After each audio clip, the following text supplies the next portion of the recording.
салом алейкум дӯстон, хушомадед ба канали мо. Дӯстон, чаро Хидоят ин ҳафта наромад?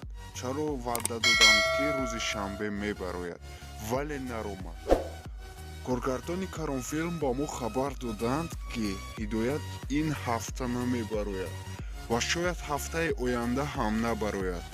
Сабабаш дар корҳои техникӣ гуфтанд.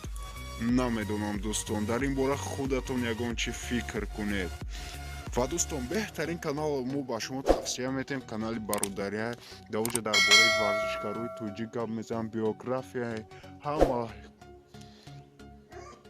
актёрҳои филмҳо аст ва биографияи реперон аст, биографияи сарояндаҳо аст ва тамоми хабарҳои наву тару тоза бо забони тоҷикӣ аз он канал хоҳед дарёфт кард. Ссилкаи канал дар таги видеоролик ва дар комментария закрепит карда. Илтимос мекунам ки дар омада канали бародар да подписатсия кунед.